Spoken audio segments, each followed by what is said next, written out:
Google search কৰি যদি দুজনৰ সম্পত্তিৰ বিষয়ে অনুসন্ধান কৰে তেতিয়াহ'লে আপুনি গম পাব যে ৰতন টাটা মানুহজন মুকেশ আম্বানীৰ তুলনাত সিমান এজন ধনী ব্যক্তি নহয়।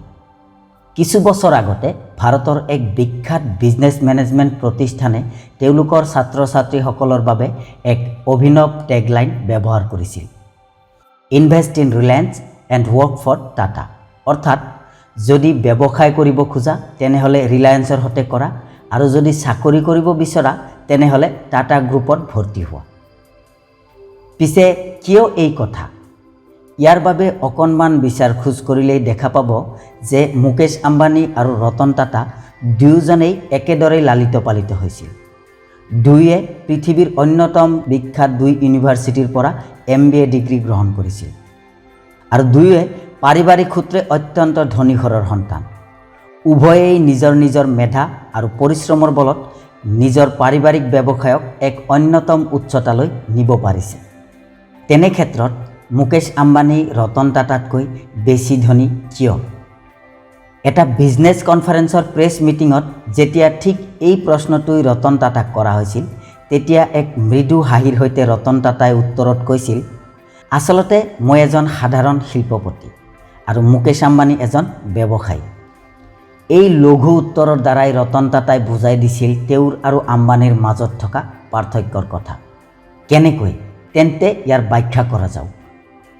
ৰতন টাটাৰ মালিকাধীনত থকা টাটা কোম্পানীৰ বছৰৰ শেষত নিজৰ লভ্যাংশৰ 66% ধন বিলাই দিয়ে সাধাৰণ মানুহৰ উন্নতি আৰু অসহায় মানুহৰ সাহায্যৰ বাবে।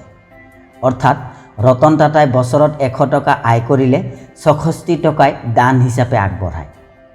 কিছু বছৰ আগৰ বাৰ্ষিক আয়ৰ পৰিমাণ খতিয়াই চালে দেখা যায় যে টাটা কোম্পানীৰ বাৰ্ষিক আয়ৰ ৰেভিনিউ য'ত $144 বিলিয়ন, একেটা ক্ষেত্ৰত ৰিলায়েন্সৰ বাৰ্ষিক ৰেভিনিউ মাত্ৰ $44 বিলিয়ন। ভাৰতবৰ্ষত আজি কোপতি এনে কোনো শিল্পপতি নাই যিয়ে ৰতন টাটাৰ দৰে নিজৰ আয়ৰ 66% মানুহৰ মাজত বিলাই দিয়াৰ সাহস বা মানসিকতা বহন কৰে।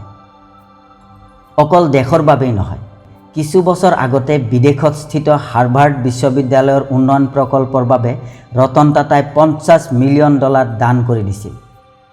নিজে স্থাপন কৰা টাটা মেডিকেল কেঞ্চাৰ ৰিচাৰ্চ ইনষ্টিটিউটলৈ কেঞ্চাৰ আক্ৰান্ত মানুহৰ মুখৰ হাঁহি উভতাই অনাৰ বাবে তেওঁ দেৱালীৰ সময়ত অনায়াসে 1000 কোটি টকা দান কৰি দিয়ে। আপুনি জানি অবাক হৈ পৰিব, হাজাৰ বিলিয়ন ডলাৰ ব্যৱসায় কৰিও তেওঁ নিজৰ কোম্পানীৰ মাত্ৰ $1.2 বিলিয়ন শ্বেয়াৰ হোল্ডাৰ। তেওঁৰ ইনষ্টিটিউটত কাম কৰা প্ৰতিজন ব্যক্তিয়েই জীৱনত ভীষণ সুখী, কাৰণ তেওঁলোকে জানে যে তেওঁলোকৰ মূৰৰ ওপৰত ৰতন টাটা নামৰ এজন সুবিশাল হৃদয়বান ব্যক্তিৰ আশ্ৰয় আছে। বিপৰীতে মুকেশ আম্বানীয়ে নিজৰ বাৰ্ষিক আয়ৰ কিমান শতাংশ মানুহৰ বাবে দান কৰে জানেনে? কেৱল মাত্ৰ 0.2%। হয়, আপুনি ঠিকেই শুনিছে, তেওঁ 100 টকা আয় কৰিলে মাত্ৰ 20 পইচা সাধাৰণ মানুহৰ বাবে দান কৰে।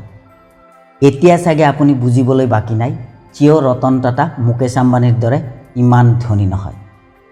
বাস্তৱ জীৱনত এনেকুৱাই কিছুমান ছুপাৰ হিৰো থাকে যিসকলক খালী চকুৰে অতি সাধাৰণ যেন দেখিলেও তেওঁলোকৰ বিষয়ে অলপ খোজ বিচাৰ কৰিলেই দেখা যায় তেওঁলোকৰ হৃদয় আৰু মন কিমান বহল। সুস্বাস্থ্যৱান হৈ থাকক ৰতন টাটা। আপুনি যদি আমাক ফেচবুকত চাইছে তেনেহ'লে আমাৰ পেজ লাইক কৰক, আৰু যদি ইউটিউবত চাইছে তেন্তে ছাবস্ক্ৰাইব কৰক।